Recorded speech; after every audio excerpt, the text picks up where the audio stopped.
Nous allons poursuivre et ne vous découragez pas. Vous allez encore avoir pas mal de noms, pas mal de personnages, mais ça vaut la peine d'être étudié. Et puis aujourd'hui, ce sera peut-être un petit peu plus difficile, mais bon, avançons et vous allez découvrir ce texte sur la première période romaine.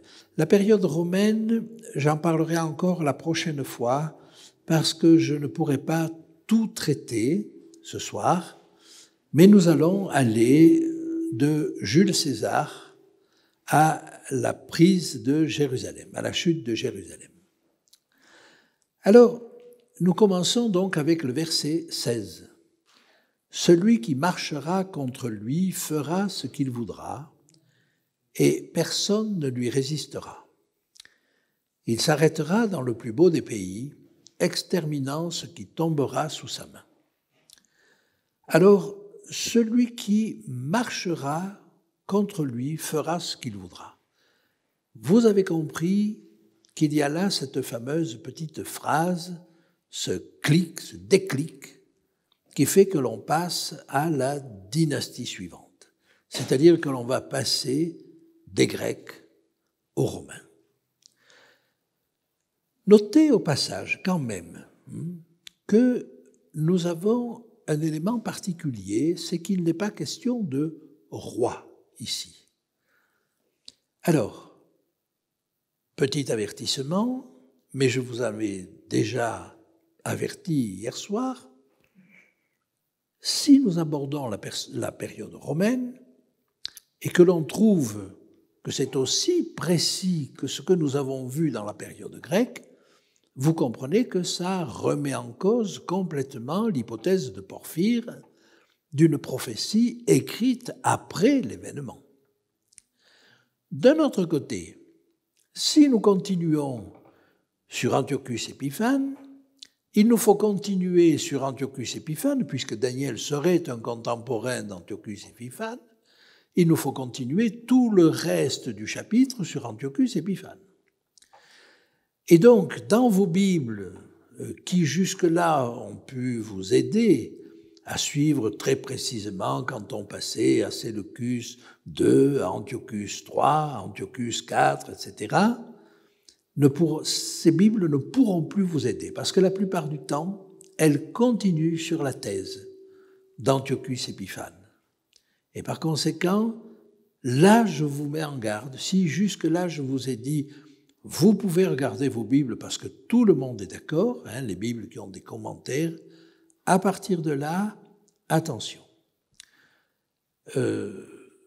L'autre élément dont je voudrais vous parler, c'est que je ne suis pas le seul à présenter ces choses. On n'est pas très nombreux, mais je ne suis pas le seul. Et William Shea, qui est un adventiste connu, un médecin, archéologue. Enfin, je ne sais pas s'il faut être médecin et archéologue pour arriver aux mêmes conclusions, mais enfin, il est médecin et archéologue, et il arrive à cette même conclusion, il a vu ce déclic, cette phrase, qui lui permet d'arriver aux mêmes conclusions que je vais vous présenter. Sauf que, lors de la troisième occurrence de cette phrase, au verset 36, il n'a pas il n'a pas eu la même démarche que moi, donc je vous en parlerai en son temps. Alors donc, je reviens à mon texte et je souligne celui qui. Et vous voyez qu'il n'est pas question de roi, mais on dit celui qui. Pourquoi ? Eh bien, me semble-t-il, pour une raison assez simple, c'est que l'Empire romain, ou à ce moment-là encore pour quelques années la République romaine, n'est pas un système royal. Ça n'est pas un roi. Ce sont des magistrats qui, sous le contrôle du Sénat, dirigent le pays. Et même quand nous aurons, à partir d'Octave Auguste, nous aurons l'Empire, même l'empereur reçoit un impérium, c'est-à-dire une mission de la part du Sénat, et est sous le contrôle du Sénat.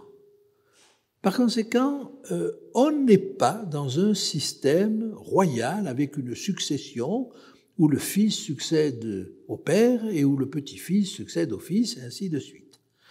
Très souvent, dans le système romain, ce sont les fils adoptifs qui vont succéder au père adoptif, si j'ose dire.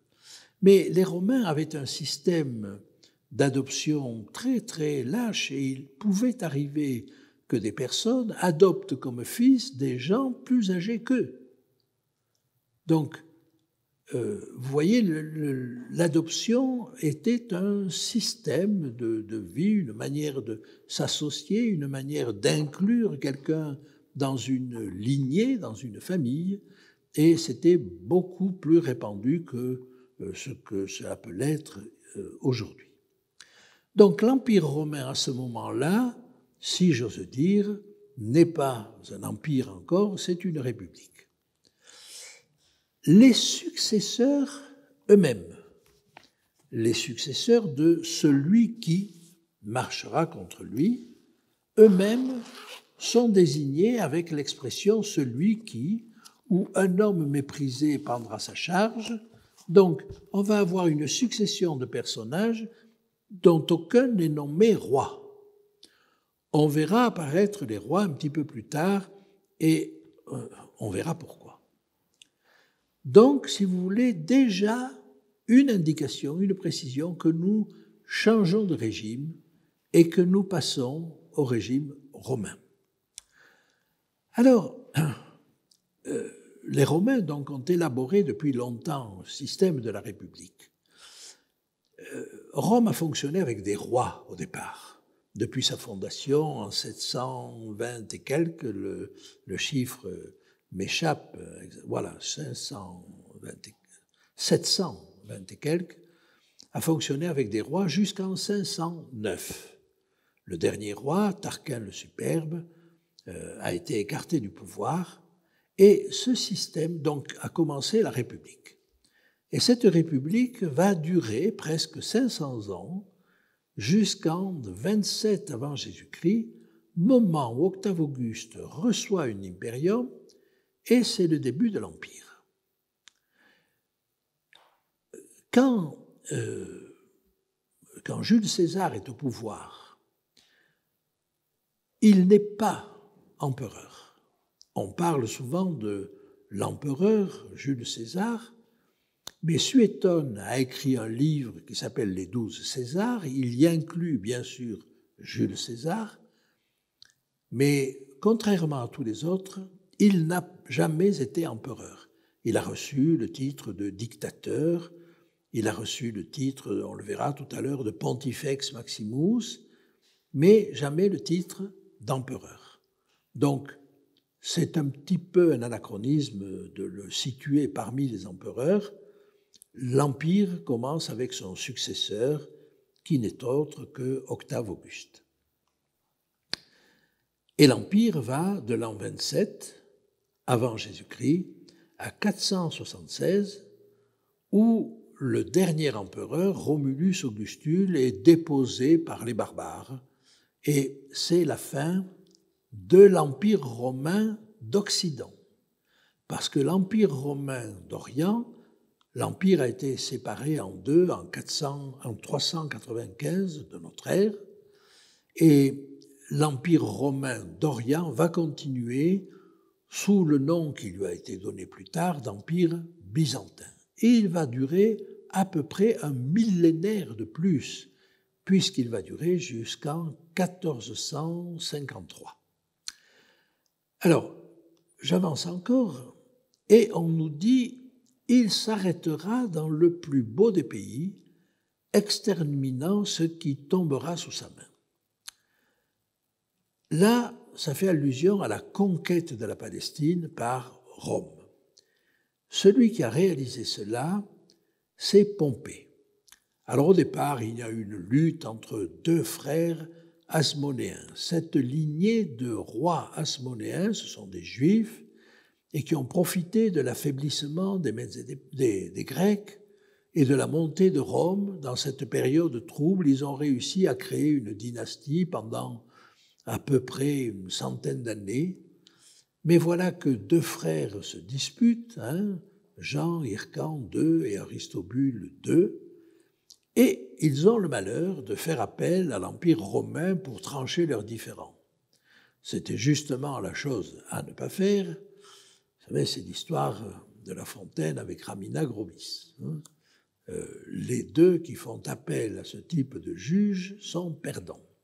Et effectivement, Pompée intervient en 63, il tranche en faveur de Jean Hircan, mais au passage, il massacre tous les partisans d'Aristobule, qui étaient retranchés sur le mont du Temple, et il tue environ 12 000 Juifs, sans compter tous ceux qui sont décédés au cours de la campagne. Ça a été une véritable tuerie, un véritable massacre. Et vous voyez, ça correspond un petit peu à ce que dit le texte, exterminant ce qui tombera sous sa main. Je vous dirais que Jules César a fait pareil en Gaule. Bien, on estime que Jules César a été opposé à peu près à 3 millions de combattants, si on compte toutes les guerres. Mais il en a tué à peu près 1 million, selon les estimations, et il en a fait prisonnier à peu près autant. C'est vous dire que ces victoires romaines étaient extrêmement sanglantes. Alors, je reviens à Pompée. Pompée intervient et il conquiert la Palestine. Là, nous sommes en 63 avant Jésus-Christ. Vous rappelez-vous de la date d'Antiochus Épiphane et des Maccabées? La révolte de Mattathias, Maccabée, date de mémoire environ 165, et je crois que le règne d'Antiochus Épiphane finit en 164. En d'autres termes, nous faisons tout d'un coup là un saut d'environ un siècle. Mais ça ne vous étonne pas. On a donné beaucoup de détails, on va encore en avoir beaucoup, mais de temps en temps, on jump. Alors, Jean Hircan ne va garder que la sacrificature, il perd la royauté, donc dans le domaine politique, il est assisté, si l'on peut dire, par Antipater, et qui est Antipater? C'est le père d'Hérode le Grand. Et vous voyez comment on arrive à l'histoire que vous connaissez. Je reviens donc sur mon verset 16, et vous voyez qu'en 63 avant Jésus-Christ, Pompée se fait un triomphe. Il aura un triomphe pour avoir conquis la Palestine en 63 avant Jésus-Christ. Pendant ce temps, à Rome, vous avez un autre personnage. Et Jules César obtient le titre de Pontifex Maximus. Alors, c'est la même année. Et le titre de Pontifex Maximus correspond au chef suprême dans la hiérarchie de la religion romaine. Pontifex Maximus, cela va lui donner un grand renom, des avantages, lui faire beaucoup de publicité et beaucoup d'amis, mais il faut reconnaître qu'encore à cette date-là, l'homme fort au niveau de la popularité reste encore Pompée. Pompée est un peu plus âgé que Jules César. Il a déjà remporté des victoires, il est très connu, et les deux vont s'associer, c'est ce que nous allons voir, et en 60, donc peu après, Pompée, Crassus et César forment le premier triumvirat.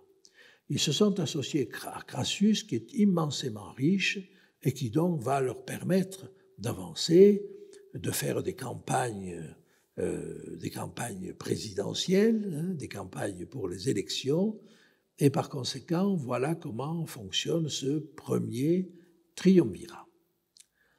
En 59, César obtient le titre de consul de la République. Et en tant que consul de la République, il va chercher à avoir un proconsulat, c'est-à-dire un prolongement de ce consulat, et c'est cela qui va lui permettre de partir en Gaule et de conquérir les Gaules.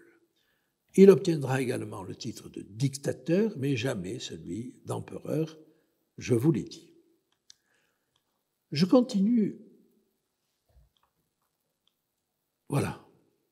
Donc, premier triumvirat, voilà. En 56, l'accord est renouvelé à Luc, en Gaule, Cisalpine, car Jules César ne peut quitter le territoire dont il a l'administration. Et donc, il va rester en Gaule, conquérir les Gaules. La conquête des Gaules va lui prendre presque 10 ans, hein. Mais tout en étant en Gaule, il continue à avoir ses affaires à Rome et à téléguider ses intérêts à Rome. Peu à peu, les relations vont se détériorer entre Pompée et César. César va épouser la fille de Pompée, Julia. Mais au bout de quelques années, elle va mourir. Pour retisser des liens, César sollicite la fille de Pompée. Mais là encore, il lui propose sa nièce également en mariage. Bon, mais tout ça n'aura pas lieu, mais on sent qu'ils essaient de resserrer leurs liens, et malgré cela, les deux sont des conquérants, les deux cherchent le pouvoir, et il y en a un de trop. On avance encore. En 49, donc nous sommes là à la fin de la conquête des Gaules, il va franchir le Rubicon. Pourquoi je vous parle de cela? Parce que nous allons le retrouver dans le texte, mais je vous raconte l'histoire au départ.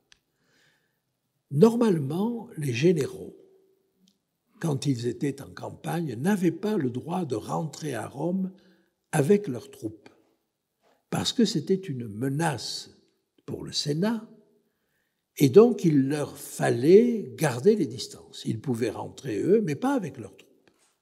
Et quand on dit que César franchit le Rubicon, ça veut dire qu'il va franchir le Rubicon avec ses troupes. Mais c'est pour une raison bien précise, c'est qu'en réalité, il est complètement fâché avec Pompée et il poursuit Pompée. Le Sénat ne lui pardonnera jamais cela, parce qu'il a fait là quelque chose qui était formellement interdit. Alors sur le moment, il va remporter des victoires, il va emporter les décisions, mais vous allez voir que cela lui coûtera la vie. Donc en 48, César bat Pompée à Pharsale, et ce dernier fuit vers l'Égypte, où il est assassiné avant l'arrivée de César. César est nommé dictateur, mais vous verrez, il sera assassiné en mars 44. Avant cela, il va accomplir un certain nombre de choses. C'est Marcus Junius Brutus, un proche pour lui, un fils adoptif, qui va l'assassiner. Alors, je continue et j'arrive au verset 17. Il se proposera d'arriver avec toutes les forces de son royaume et de conclure la paix avec le roi du Midi. Qui est le roi du Midi? C'est l'Égypte, c'est un Ptolémée.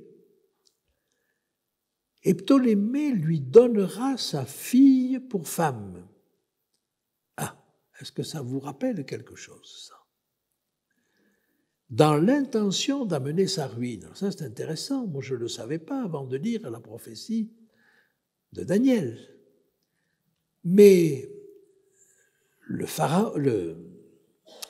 Ptolémée, c'était des pharaons grecs, mais le Ptolémée va lancer sa fille dans les bras de Jules César, mais pour amener sa perte. Cela n'aura pas lieu. Jules César est assez fin, mais il va tomber amoureux de Cléopâtre. Et ça va changer les choses. Alors c'est une chose qui est connue. Nous sommes là au 1er siècle avant Jésus-Christ. Vous voyez que la prophétie de Daniel nous en parlait. il lui donnera sa fille pour femme, dans l'intention d'amener sa ruine, mais cela n'aura pas lieu et ne lui réussira pas.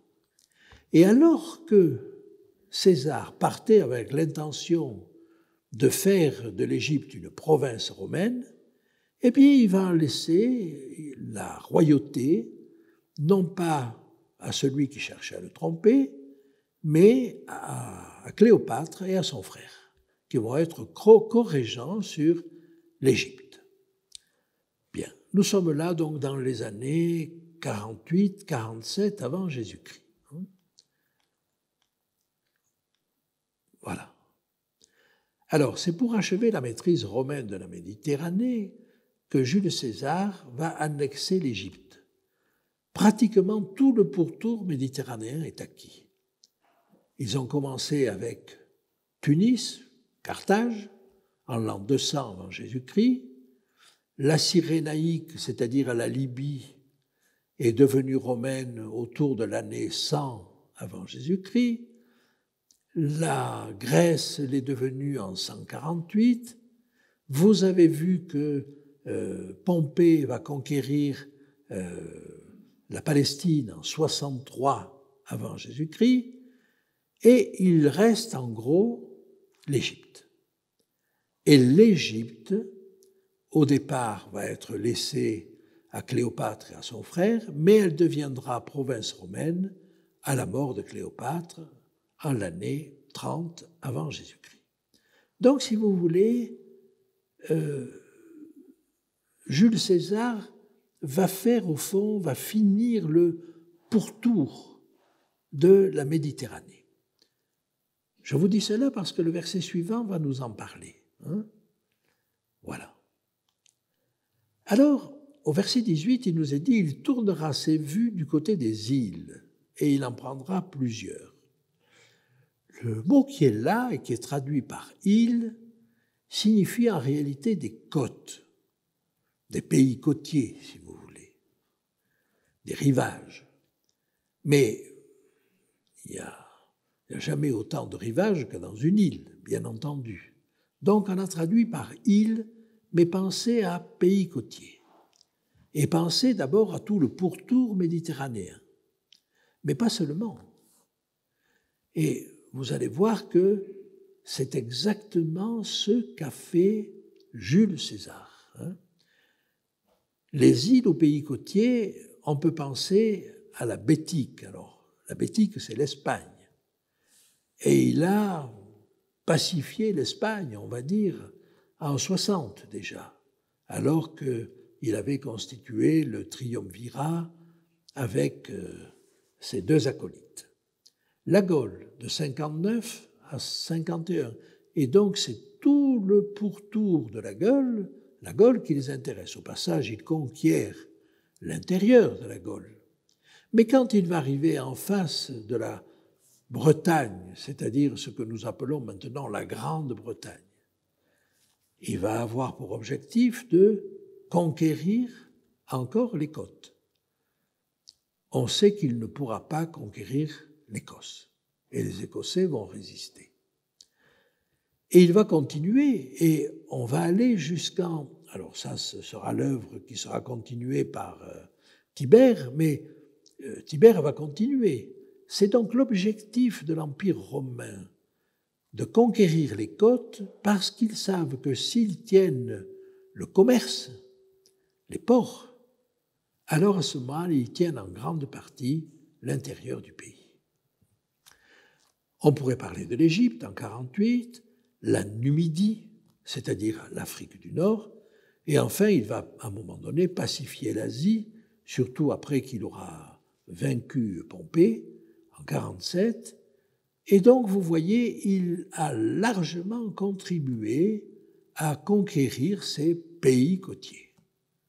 Une fois de plus, le verset est très précis et ne peut pas s'appliquer à tout le monde. Mais un chef mettra fin à l'opprobre qu'il voulait lui attirer et le fera retomber sur lui. Dans la dispute et dans la guerre civile qui va s'en suivre avec Pompée, Pompée va essayer de le discréditer. Et il va faire courir le bruit qu'il est un mauvais chef, qu'il n'est pas aimé de ses soldats. On va lui reprocher toutes sortes de choses, y compris sa vie amoureuse. Et effectivement, César était un grand séducteur. On l'a appelé le mari de toutes les femmes. Et beaucoup de ses subordonnés ont certainement été trompés de cette manière-là. Mais il avait la réputation d'être un homosexuel passif. Et ce qui lui a valu cette boutade que propageaient même ses soldats. Il est le mari de toutes les femmes, mais il est la femme de tous les maris. C'est vous dire. Et des histoires comme ça, des mots comme ça qui étaient répandus dans l'armée, il y en a plusieurs. Je n'ai retenu que celui-ci, mais il avait donc une mauvaise réputation. Et puis, pour gagner des voix pour les élections, il n'hésitait pas à dépenser des sommes folles et donc à emprunter. Et il avait des débiteurs. Bon. Par conséquent, il avait des créanciers plutôt. Et par conséquent, si vous voulez, Pompée a noirci le tableau. Bien. Malgré cela, Jules César va remporter la victoire et finalement il sera, réhabilité, si j'ose dire, même si les plaisanteries vont toujours continuer à circuler sur son compte. Il est probable que ces versets décrivent la rivalité donc entre Pompée et César. Pompée le fait passer pour un homme cruel et mal aimé, excusez-moi l'orthographe, mal aimé de ses soldats, et a la réputation d'être un coureur de jupons. Verset 19. Il se dirigera ensuite vers les forteresses de son pays. Et là, je crois qu'on fait allusion au franchissement du Rubicon. Il s'est dirigé vers Rome, mais il s'est dirigé vers Rome avec ses troupes. Et puis on nous dit, il chancellera, il tombera, et en effet, 5 ans après avoir franchi le Rubicon, il sera tué, et le texte nous dit simplement, on ne le retrouvera plus, on ne le trouvera plus. César n'avait pas le droit de franchir le Rubicon, il le fait en moins 49 dans sa lutte contre Pompée, mais il va le payer 5 ans plus tard. Voilà donc ces quelques versets qui nous parlent de Jules César et de sa rivalité avec Pompée. Et vous voyez que chaque détail qui est donné dans ces versets 16, 17, 18, 19, dans ces 4 versets, chacun de ces détails est vrai et correspond à des faits historiques. Maintenant, me direz-vous, ça reste très général. Alors, est-ce qu'on peut continuer? Eh bien, je vous propose de continuer. Je vous ai marqué là simplement le Rubicon. Le Rubicon, c'est ce petit fleuve côtier qui est en Italie, donc, et qui marquait la limite que les généraux ne devaient pas franchir pour ne pas menacer Rome.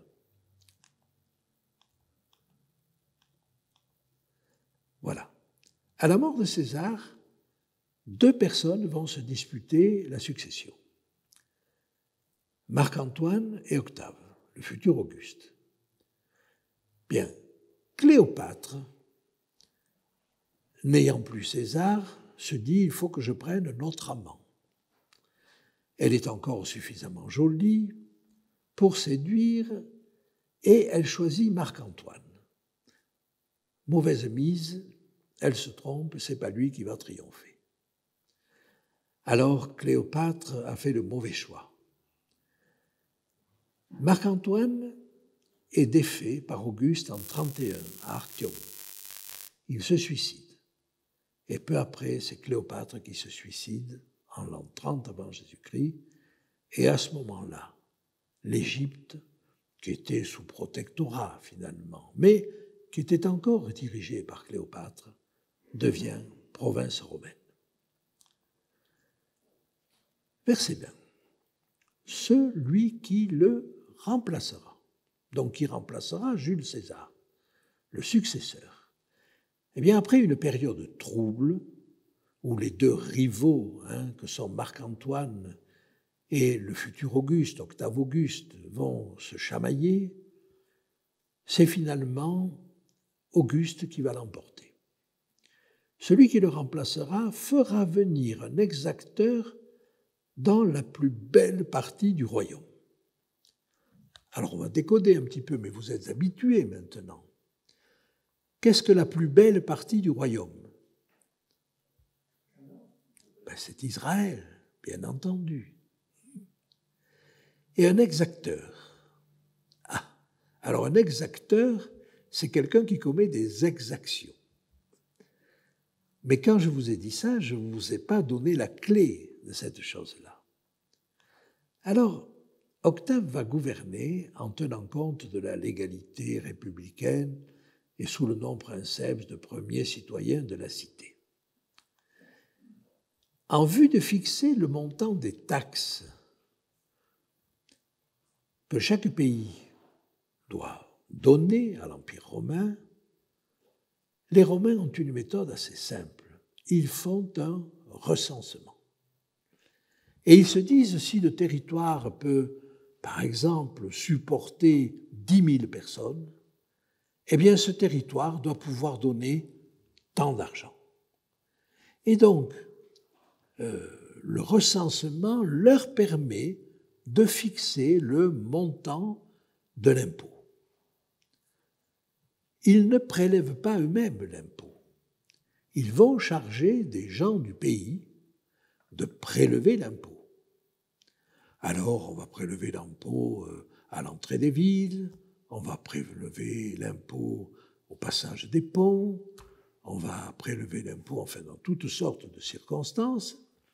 Mais, vous le comprenez, les percepteurs d'impôts vont prendre plus que ce qui leur est demandé.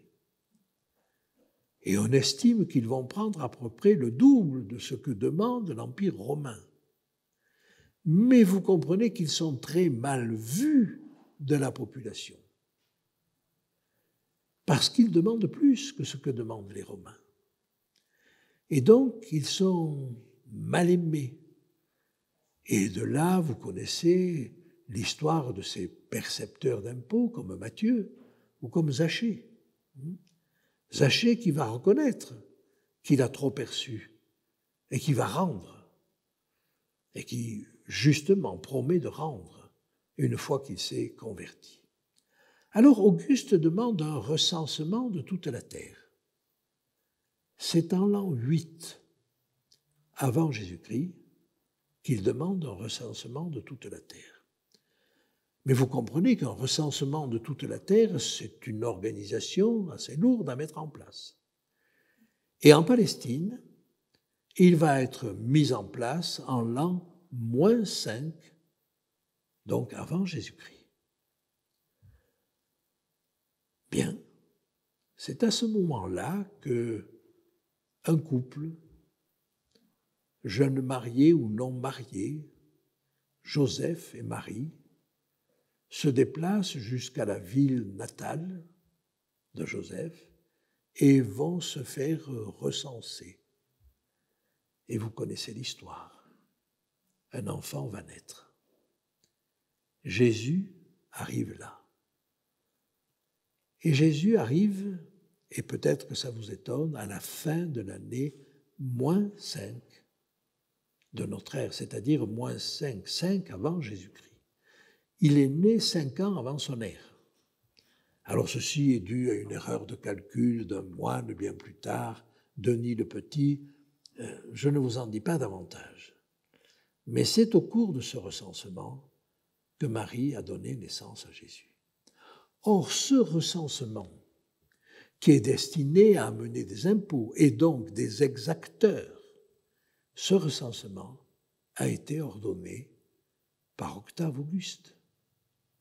Et vous voyez qu'on est toujours dans la réalisation précise de cette prophétie.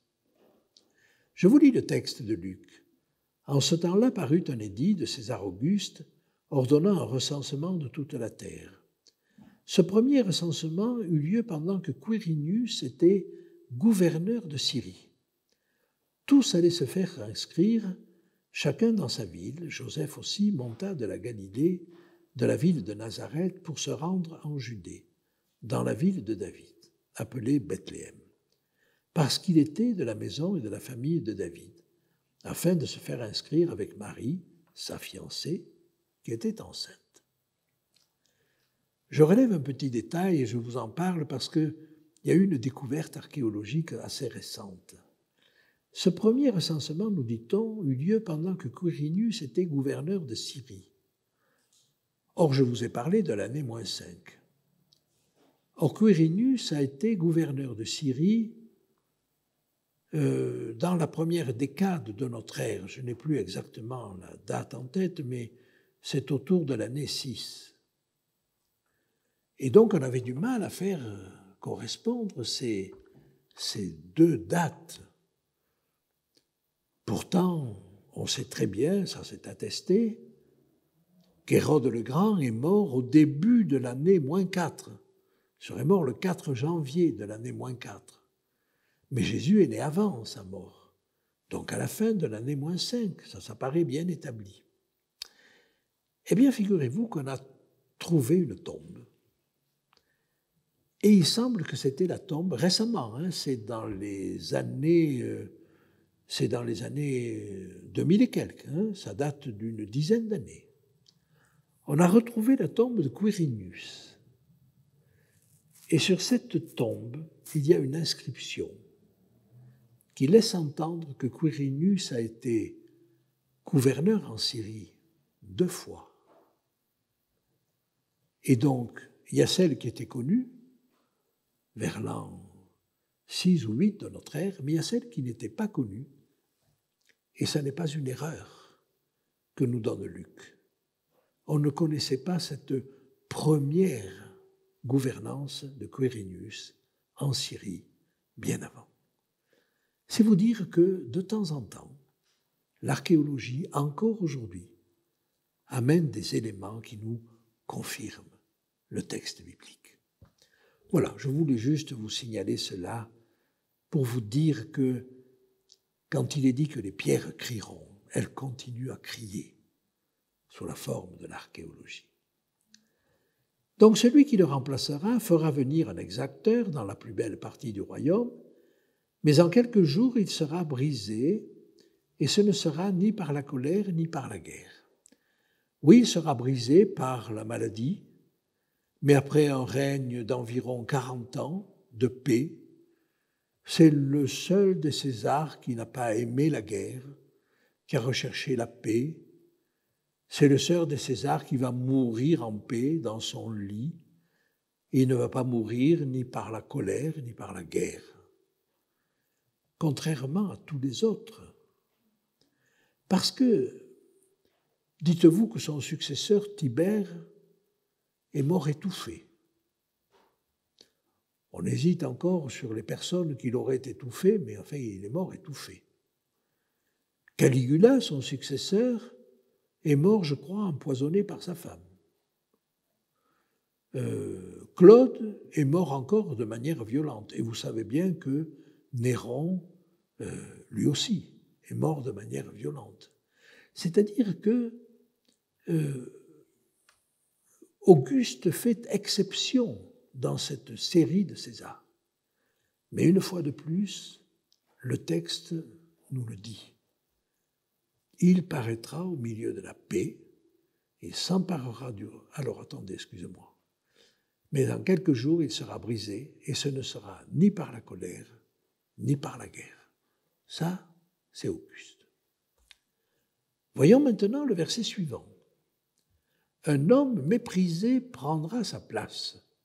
sans être revêtu de la dignité royale. Il paraîtra au milieu de la paix et s'emparera du royaume par l'intrigue. Le successeur d'Auguste, c'est Tibère. Alors voyons chacun de ces éléments. Tibère est un excentrique, incompris, mal aimé. Il correspond exactement à ce que nous décrit ce verset. C'est un colosse. Il est immense, il a une force de taureau, et on dit qu'il était capable de renverser un taureau en le saisissant par les cornes et en lui tordant le cou. D'un autre côté, c'est un général extraordinaire. Il remporte des victoires fantastiques, en particulier en Germanie, mais en Asie également. Mais il est fantasque. Et puis alors, il a une vie complètement déréglée. On raconte la chose suivante. Un jour, alors qu'il méditait sur une colline, un pêcheur qui a pêché un beau poisson vient le lui offrir.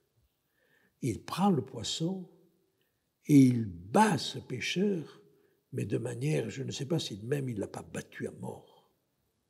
Pourquoi ?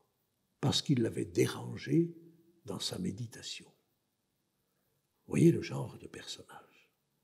Pire, je vais vous raconter une histoire incroyable. Mais un jour, se promenant dans son palais, il voit un couple. Eh bien, il prend la dame, l'épouse, et sous les yeux de son mari, il va la violer.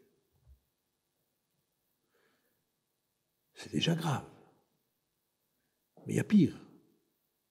Après s'être occupé de madame, il va s'occuper de monsieur. Et ceci dans son palais, aux yeux de tous.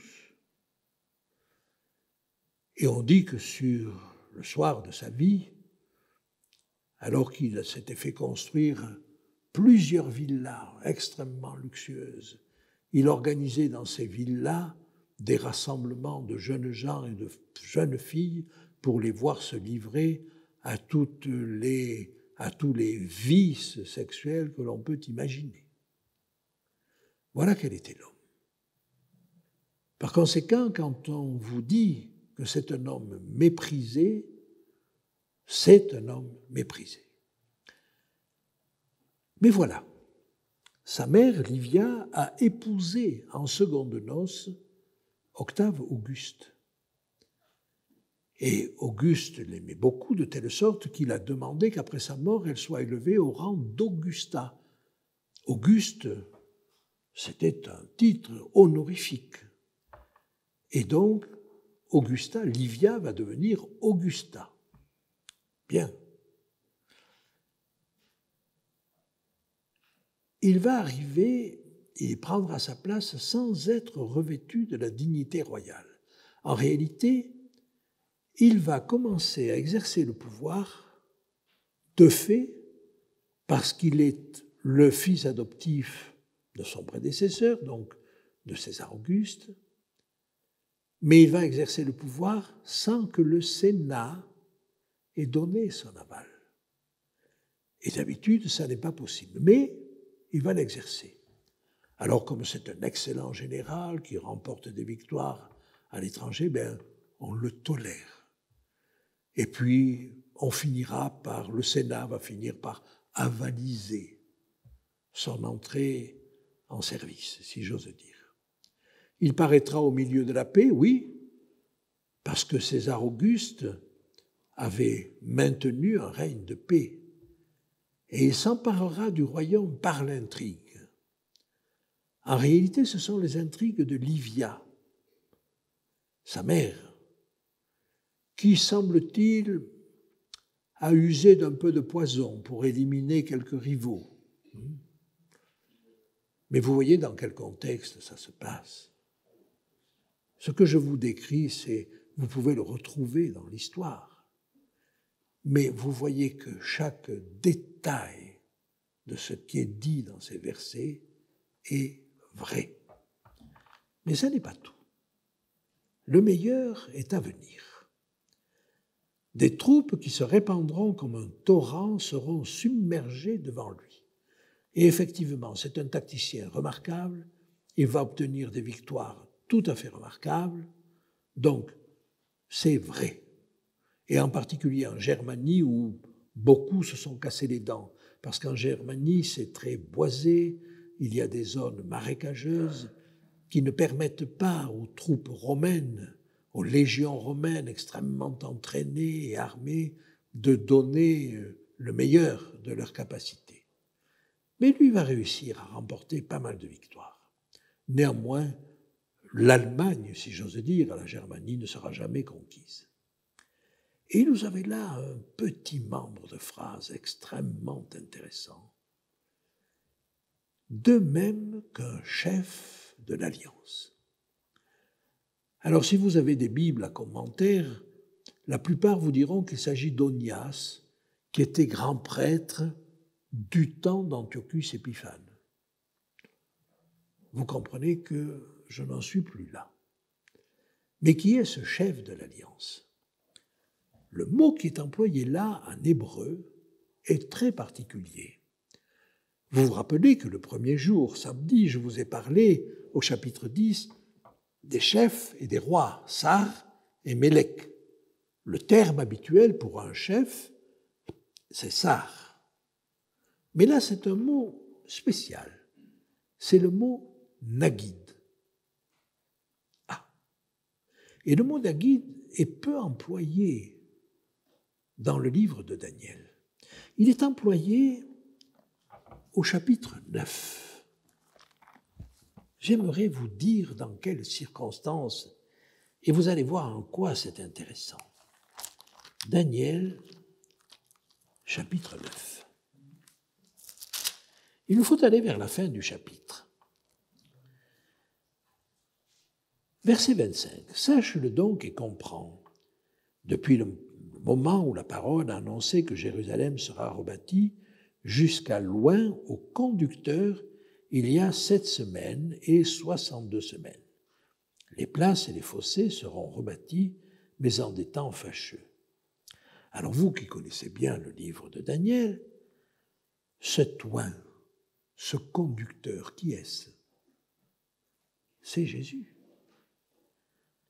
Mais le mot qui est traduit ici par conducteur, c'est Nagid.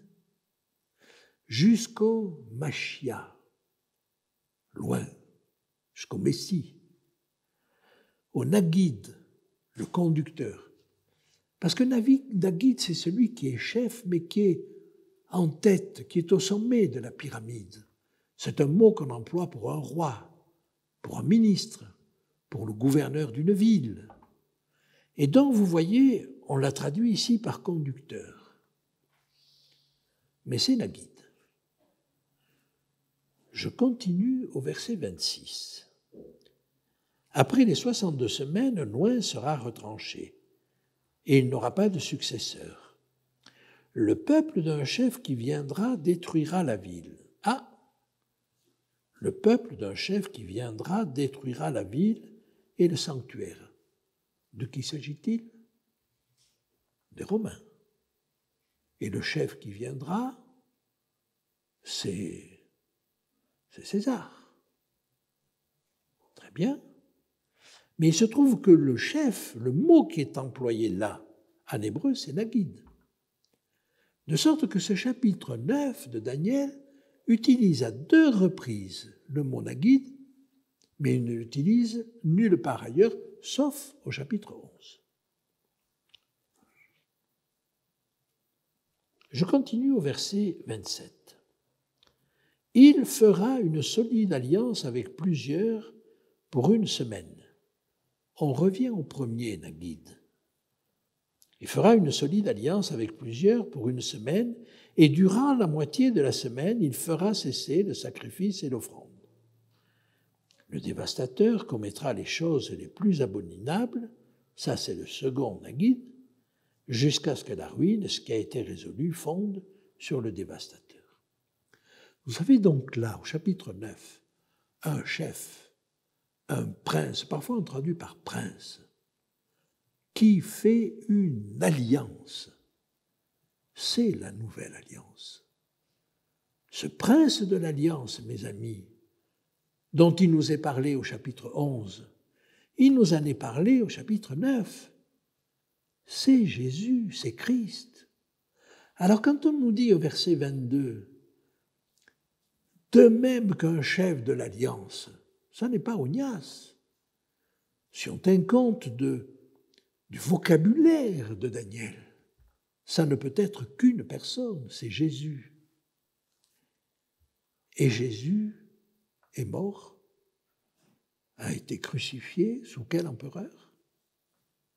Tibère.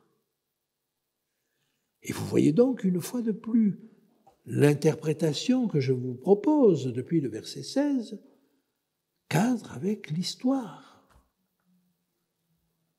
Alors vous me direz, mais ça prend quelques mots là. Oui, parce que vu de Rome, on tient compte des victoires sur les Germains, mais la mort de Jésus en Palestine, c'est peu de choses. Alors ça passe. Des troupes qui se répandront comme un torrent seront submergées devant lui et anéanties de même qu'un chef de l'Alliance. Tibère eut de nombreux succès militaires, je vous l'ai dit, non seulement en Germanie, mais à l'Est, aux frontières, en lutte avec les Parthes. Je n'insiste pas, mais de même qu'un chef de l'Alliance. Là, il s'agit de Jésus. Sans aucun doute. Et cette expression qui associe le mot Nagid et le mot alliance, Brit, le Nagid à Brit, ça ne peut désigner que Jésus. J'avance encore, mais j'aimerais vous dire que les contemporains de Jésus ont été amenés à choisir entre deux Nagids. Et vous vous rappelez que quand Ponce Pilate a voulu libérer Jésus, qu'a dit la foule? Nous n'avons de roi que César. En réalité, ils ont choisi entre les deux Nagids dont nous parle Daniel. Et au lieu de choisir celui qui pouvait les relever, ils ont choisi celui qui finalement va détruire la ville. Verset 23. Après qu'on se sera joint à lui, il usera de tromperie et se mettra en marche, et il aura le dessus avec peu de monde. Allusion à la tactique générale des Romains qui, comme ça a été fait pour les deux frères, Jean Hircan II et Aristobule II par Pompée, on vient au secours de l'un et puis finalement on les croque tous les deux. Ça, c'est la technique générale des Romains. Mais elle était particulièrement mise en application avec Tibère. L'histoire nous le confirme. Verset 24. Il entrera au sein de la paix dans les lieux les plus fertiles de la province. Et il fera ce que n'avaient pas fait ses pères, ni les pères de ses pères. Il distribuera le butin, les dépouilles et les richesses. Et il formera des prochets contre les forteresses, et cela pendant un certain temps. Eh bien, le fait de distribuer aux soldats les terres qui étaient conquises, Jules César avait essayé de le faire. Il a tenté de le faire, mais le Sénat s'y était opposé. Par contre, celui qui va le mettre en pratique, c'est Tibère. Et là, ça va passer. Et ça va devenir une pratique habituelle des Romains. C'est l'historien Columelle qui nous en parle. Donc vous voyez une fois de plus une vérité historique très précise à ce moment-là. Je continue. Alors là, je passe rapidement parce que c'est un résumé de tout ce que je viens de vous dire. Mais verset 21, Tibère, un excellent général. Verset 22, sous Tibère, le Nagui d'Abrite, c'est-à-dire le prince de l'Alliance, meurt en 31. Ensuite, on nous parle de Livia, qui a agi par des intrigues pour le faire monter sur le trône, et enfin, Tibère, aimé de ses légionnaires, leur distribue les terres. J'en arrive maintenant à la deuxième partie de notre étude, et je me rends compte que j'ai presque pris tout le temps. Néanmoins, je voulais vous montrer la précision du texte. Laissez-moi continuer, mais ce texte est plus difficile. Verset 25. À la tête d'une grande armée, il emploiera sa force et son ardeur contre le roi du Midi. Et là se situe la difficulté la plus grande de ce texte. Parce que si vous m'avez suivi jusque-là, le roi du Midi et le roi du Nord n'existent plus. Et donc, certains utilisent ce verset pour dire, eh bien, vous voyez, on est encore à l'époque du roi du Nord et du roi du Midi, c'est-à-dire qu'on est toujours avec Antiochus Épiphane. Je pense qu'on peut résoudre le problème autrement. Et le roi du Midi s'engagera dans la guerre avec une armée nombreuse et très puissante, mais il ne résistera pas quand on méditera contre lui de mauvais desseins. J'avance dans le texte pour essayer d'en tirer quelques éléments. Je vous ai parlé de cette difficulté, et on peut résoudre cette difficulté de plusieurs manières. Ou bien on revient à l'interprétation d'Antiochus Épiphane, où on place ici les révoltes juives en Égypte, qui ne sont pas étrangères d'ailleurs au mouvement de révolte qui va conduire à la destruction du temple, et en particulier en 66. Il est aussi possible que cela corresponde à une révolte en Nubie, au sud de l'Égypte. Et puis enfin, et c'est l'hypothèse que je vous propose, je suppose une erreur de copiste dans le texte, et il faudrait lire le Midi et non le roi du Midi. Parce que déjà avant, au verset 15 plutôt, les troupes du Midi désignent déjà les troupes juives des Maccabées. Et par conséquent, il faut comprendre, me semble-t-il, les forces du Midi plutôt que le roi du Midi. Bref, je continue. Parce que la lecture suivie de tout ce passage jusqu'au verset 31 nous montre que cela fait partie d'un ensemble. Et cet ensemble, il est le suivant. Ceux qui mangeront les mets de sa table causeront sa perte. Ces troupes se répandront comme un torrent et les morts tomberont en grand nombre. De qui s'agit-il ? Je vous le dirai tout à l'heure. Les deux rois chercheront en leur cœur à faire du mal. Et à la même table, ils parleront avec fausseté. Mais cela ne réussira pas, car cela n'arrivera qu'au temps marqué.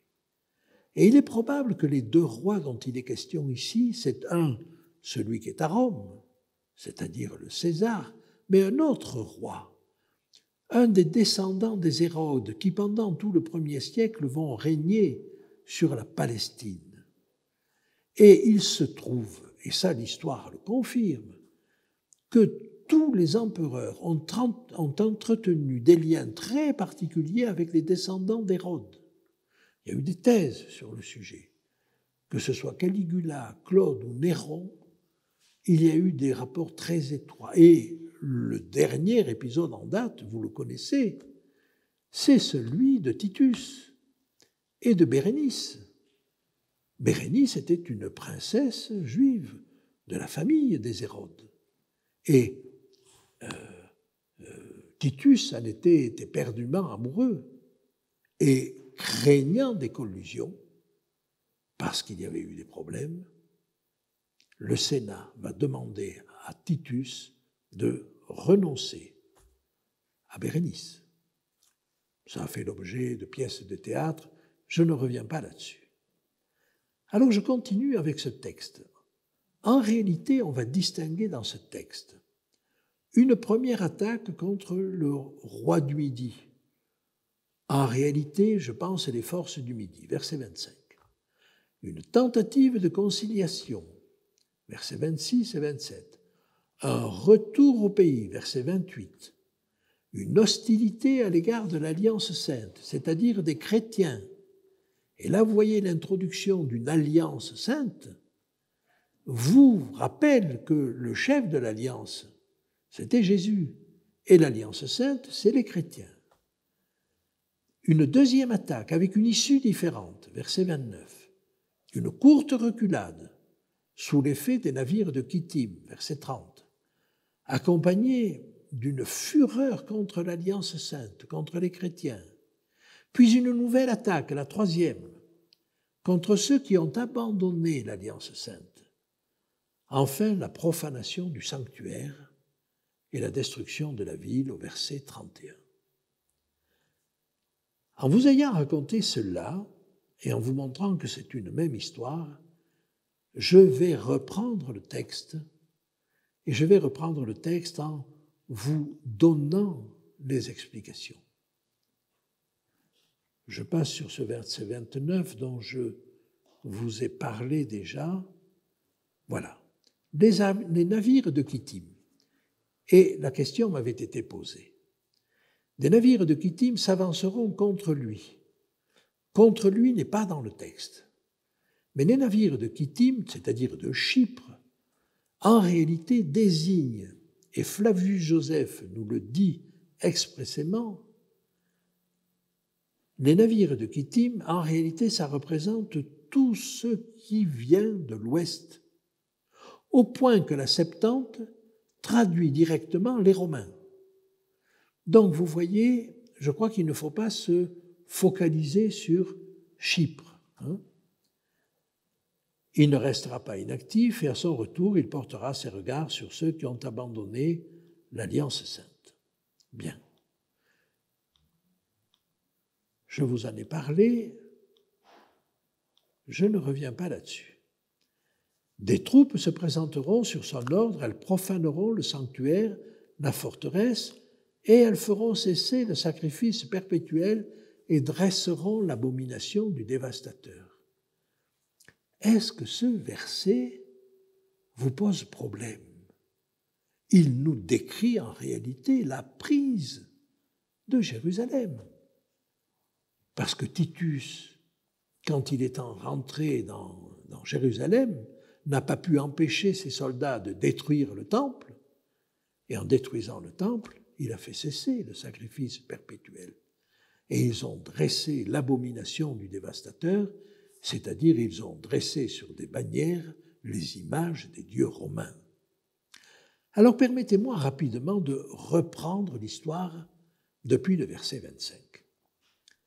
À la tête d'une grande armée, l'Empire romain représenté par Cestius Gallus, gouverneur de Syrie, emploiera sa force et son ardeur contre le roi du Midi, et laissez-moi penser que c'est les forces du Midi, c'est-à-dire les armées juives révoltées. Et les révoltés, donc, s'engageront dans une guerre avec une armée nombreuse et puissante. Mais il ne résistera pas, et Cestius Gallus est battu. Là, nous sommes en 66 de notre ère. Cestius Gallus est battu et il doit partir la queue basse. Il a failli perdre la vie, il va y perdre beaucoup d'hommes. On méditera contre lui de mauvais desseins, oui, bien sûr, et on le piégera. Évidemment, Rome ne peut pas accepter cela. Une défaite des légions romaines est absolument inadmissible. Alors, l'empereur à cette époque, c'est Néron. Et Néron va demander à son meilleur général, qui est Vespasien, et qui est en train de guerroyer toujours pareil en Germanie, de revenir et de venger cet affront. Alors, les deux rois, probablement Néron et Agrippa II, chercheront dans leur cœur à faire du mal et à la même table ils parleront avec fausseté. Pourquoi? Parce qu'Agrippa défend les Juifs, mais il fait porter toute la responsabilité de ces troubles sur les chrétiens. Et donc à Rome, on s'imagine que les fauteurs de troubles, c'est les chrétiens. Alors, c'est leur ennemi commun, le christianisme, cette nouvelle secte des Nazaréens. Mais la révolte ne vient pas des chrétiens, elle vient des Juifs. Il dit, mais cela ne réussira pas, car la fin n'arrivera qu'au temps marqué. Le peuple de Dieu, voyant les chrétiens, voyant toutes les forces, à la fois de Rome, mais leur propre roi ligué contre eux, ont pu croire que c'était la fin. Ça n'est pas le cas. Il retournera dans son pays avec de grandes richesses. Et il semble que Cestius Gallus a dû repartir dans son pays d'origine, mais qu'il avait su mettre de l'argent de côté. Il sera dans son cœur hostile à l'Alliance sainte. Et là, nous pensons à celui qui va passer à la deuxième attaque. Il s'agit de Vespasien. Il agira contre elle. Alors, non, excusez-moi, on est toujours avec Cestius Gallus. Il agira contre elle, puis retournera dans son pays. Donc, Néron appelle Vespasien, je passe rapidement, et à une époque fixée, là on est avec Vespasien, il est chargé par Néron d'écraser la révolte juive. Alors il marchera de nouveau, et vous voyez là qu'on ne dit pas contre le roi du Midi, mais contre le Midi. Et donc là, il s'agit des forces juives, à coup sûr. Mais cette dernière fois, les choses ne se passeront pas comme précédemment. Et le texte est plus précis.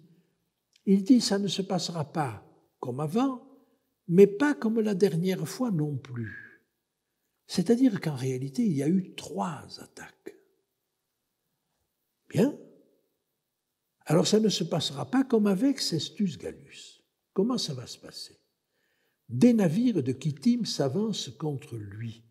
Contre lui n'est pas dans le texte. Des nouvelles, venant par bateau, bien sûr, de Rome, apprennent à Vespasien la mort de Néron. Nous sommes en 68. Et là, Vespasien se dit, c'est pas le moment d'avoir des revers militaires. Et il se méfie des Juifs. Alors, on dit qu'il est découragé. Non, non, le texte ne dit pas découragé. Il hésite, en réalité, pour savoir ce qu'il doit faire. Parce qu'il vise le fait d'être empereur. Il vise la maîtrise de l'Empire. Alors, il rebroussera, il arrête l'attaque. Et son fils, qui est général, lui aussi, Titus, qui l'accompagne, il lui demande de ne pas aller plus loin. Il ne restera pas inactif. Ah non, il va commencer à aller en Égypte. Il va voir si les troupes, si les légions qui sont stationnées en Égypte lui sont fidèles. Elles lui sont fidèles et à ce moment-là, il va pouvoir aller à Rome. Il attend parce qu'il y a des troubles à Rome. Et à Rome, après la mort de Néron, vont se succéder en quelques mois 3 empereurs. Othon, Galba, Vitellus, donc certainement vous ne connaissez pas les noms, et en 69 de notre ère, l'année 69, on appelle l'année des 4 empereurs. Parce que sur la fin de l'année, c'est Vespasien qui va arriver. Alors beaucoup de troubles à Rome. C'est voulu. Et il n'est pas inactif, et il va finalement arriver à Rome, et c'est une chienlit épouvantable à Rome. Par conséquent, il arrive avec toute sa gloire comme un libérateur, et on le nomme tout de suite empereur. Mais une fois qu'il a le pouvoir en main à Rome, alors il va relancer son fils Titus. On avait arrêté l'attaque sur Jérusalem. Et là, il va la relancer. À son retour, et c'est son fils Titus qui relance l'attaque, il portera ses regards sur ceux qui ont abandonné l'Alliance sainte. Titus a compris que ce n'était pas les chrétiens qui fomentaient la révolte. À rester sur le site, au départ, il est furieux contre l'Alliance sainte, Vespasien est furieux contre les chrétiens. Mais Titus comprend que ce n'est pas les chrétiens. Et du coup, il va se porter contre ceux qui ont abandonné l'Alliance sainte. c'est-à-dire probablement les Juifs. Alors, on continue. Les navires de Kittim, je vous en ai parlé. Traduction personnelle, des navires de Kittim iront vers lui. Hésitant, il rebroussera, c'est-à-dire il arrêtera l'attaque. Puis furieux contre l'Alliance sainte, il agira, c'est-à-dire il va partir en Égypte, s'assurer de toutes les armées dont il peut disposer, et puis il retournera, il changera de pensée, et il portera les regards sur ceux qui auront abandonné l'Alliance sainte. Verset 31, des troupes se présenteront sur son ordre. Et là, c'est Titus qui commande. Elles profaneront le sanctuaire, la forteresse. Elles feront cesser le sacrifice perpétuel et dresseront l'abomination du dévastateur. Nous sommes en 70 à la prise de Jérusalem.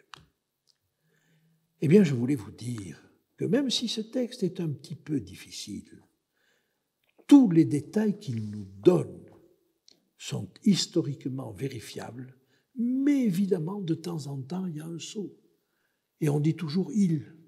Mais « il », c'est toujours l'Empire romain sous la forme de ses différents représentants. Mais c'est toujours la même chose. Et vous voyez, j'aimerais maintenant arriver en conclusion à ceci. Jésus lui-même a cité Daniel 11. Il a cité ce verset 31, où il est question de l'abomination de la désolation. C'est pourquoi lorsque vous verrez l'abomination de la désolation dont a parlé le prophète Daniel, Daniel 11, 31, établi en lieu saint, que celui qui lit fasse attention, alors que ceux qui sont en Judée fuient dans les montagnes, que celui qui est sur les toits ne descende pas pour prendre ce qui est dans sa maison, et que celui qui sera dans les champs ne retourne pas en arrière pour prendre son manteau. Est-ce que cette prophétie avait une utilité? Oui.